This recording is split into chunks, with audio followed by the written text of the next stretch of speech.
മമതയുടെ തനി സ്വഭാവം ഓരോന്നായി പുറത്തു വന്നുകൊണ്ടിരിക്കുകയാണ്. സന്ദേശ് ഖാലി കൂട്ടബലാത്സംഗം അഴിമതി കേസുകളിൽ പ്രതിയായ തൃണമൂൽ കോൺഗ്രസ് നേതാവ് ഷെയ്ഖ് ഷാജഹാനെ സിബിഐക്ക് കൈമാറാൻ വിസമ്മതിച്ചിരിക്കുകയാണ് മമതാ സർക്കാർ. എൻഫോഴ്സ്മെന്റ് ഡയറക്ടറേറ്റ് ഉദ്യോഗസ്ഥരെ ആക്രമിച്ച കേസിലാണ് ഷെയ്ഖ് ഷാജഹാനെ സിബിഐക്ക് കൈമാറാൻ കൊൽക്കത്ത ഹൈക്കോടതി ഡിവിഷണൽ ബെഞ്ച് പശ്ചിമബംഗാൾ സർക്കാരിനോട് ഉത്തരവിട്ടിരുന്നത്. ഷെയ്ഖ് ഷാജഹാനെ സിബിഐക്ക് കൈമാറാൻ ബംഗാൾ സർക്കാർ വിസമ്മതിച്ചതോടെ ഈ വിഷയം ഇപ്പോൾ സുപ്രീം കോടതിയിൽ എത്തിയിരിക്കുകയാണ്. സന്ദേശ് ഖാലിയിൽ നിരവധി സ്ത്രീകളെ കൂട്ടബലാത്സംഗം ചെയ്യുകയും റേഷൻ വിതരണവുമായി ബന്ധപ്പെട്ട കോടികളുടെ അഴിമതി നടത്തുകയും ചെയ്തിട്ടുള്ള ആളാണ് ഷെയ്ഖ് ഷാജഹാൻ. ഇയാൾക്കെതിരെയുള്ള അന്വേഷണത്തിന്റെ തുടക്കം മുതൽ തന്നെ മമതാ ബാനർജിയുടെ നേതൃത്വത്തിലുള്ള തൃണമൂൽ കോൺഗ്രസ് സർക്കാർ ഇയാളെ സംരക്ഷിക്കുന്ന നടപടിയാണ് സ്വീകരിച്ചു വന്നിട്ടുള്ളത്.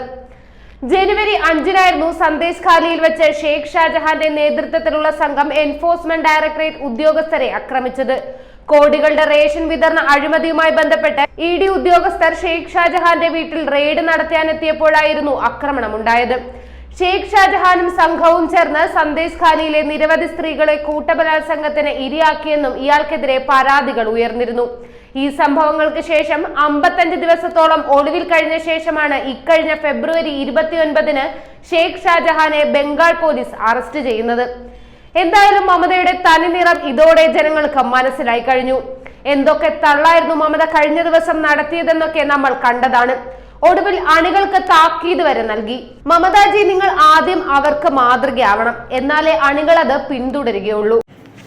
കൂടുതൽ വാർത്തകൾ അറിയുവാനായി ഈ ചാനൽ സബ്സ്ക്രൈബ് ചെയ്ത് ഫോളോ ചെയ്യുക.